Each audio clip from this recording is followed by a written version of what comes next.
Olá, seja muito bem-vinda! Nós vamos falar sobre de onde vem a dependência emocional. Vamos lá?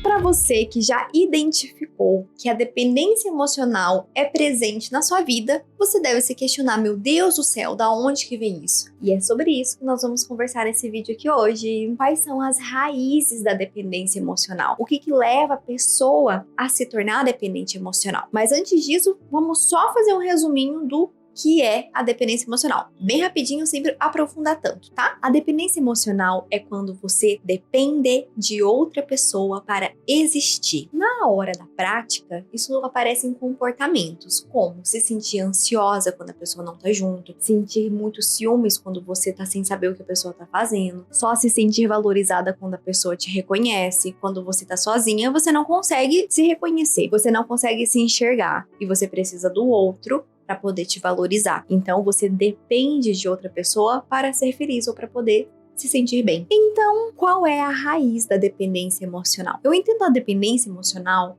com uma raiz muito profunda de situações traumáticas que você pode ter vivenciado ao decorrer da sua vida. São as feridas que nunca tratamos e colocamos debaixo do tapete. É muito difícil sentir a dependência emocional. Isso afeta demais a nossa vida. Afeta os relacionamentos, fazendo com que o relacionamento fique sufocado, assim como faz com que, por não enxergar, você entre numa relação tóxica e abusiva. A dependência emocional te atrapalha, inclusive, na sua produtividade no trabalho. Então, a dependência emocional é algo que a gente precisa entender as raízes, para daí sim começar a tratar. Uma das principais raízes é aquilo que a gente vai colocando para debaixo do tapete, situações não resolvidas, situações de forte impacto emocional que a gente não conseguiu lidar e fomos acobertando, ou seja, situações traumáticas. Cada pessoa traz consigo as suas cargas emocionais de medos, inseguranças,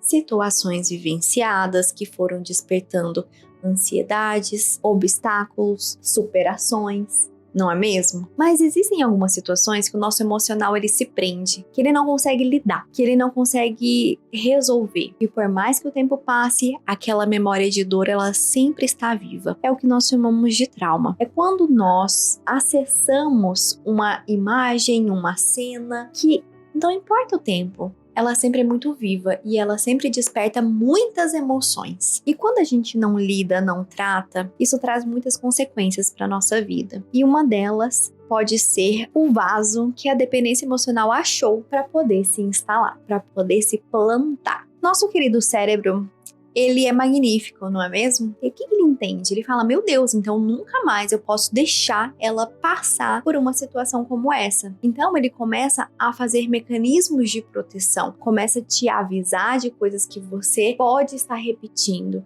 Que ele fala, meu Deus, isso daqui pode ser um alerta, isso daqui é um perigo, então nós não vamos fazer, nós não vamos arriscar, nós não vamos tentar. E começa a te fechar ali, até onde isso faz sentido? Seu cérebro tentando te proteger os seus traumas, proteger para que você não viva outros traumas ou proteger esses traumas parece ótimo, não parece? Mas, ao mesmo tempo que esse mecanismo de defesa ele te protege, ele também pode te aprisionar. Por quê? Porque a gente passa a ficar com medo. Medo real, medo irreal. Isso pode ser paralisante porque você deixa de viver o melhor da vida, que é a liberdade. Você tem medo de arriscar, medo de tentar, medo de sair de um relacionamento ruim, que você sabe que tá ruim, tá sofrido, você não tá feliz, mas o que te prende é a dependência emocional. É os medos lá de situações do passado, de situações traumáticas que você vivenciou, como abandono na infância, por exemplo, negligências emocionais que você viveu. Isso vai fazendo com que você busque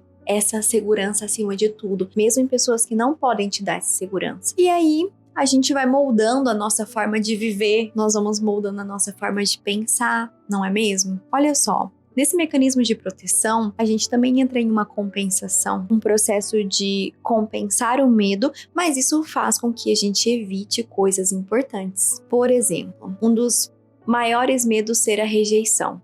Então, tenho muito medo de rejeição, logo não vou falar o que eu penso, o que eu sinto para não ser rejeitada. Essa é uma forma de compensação que te aprisiona e que tem uma consequência horrível, que é aquela submissão pesada em que você para de existir dentro da relação e a dependência emocional se instaura. É uma consequência muito dura que faz com que você se sinta infeliz, né? Bom, e até aqui, como é que são as suas reflexões? Você conseguiu perceber ou fazer algum tipo de associação de situações do passado que você vivenciou com coisas que você está vivenciando agora, com os seus medos? Tem que entender uma coisa, por trás de toda dependência emocional existe medo. Medo do quê?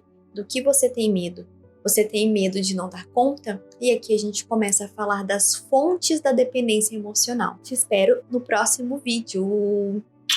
Tchau!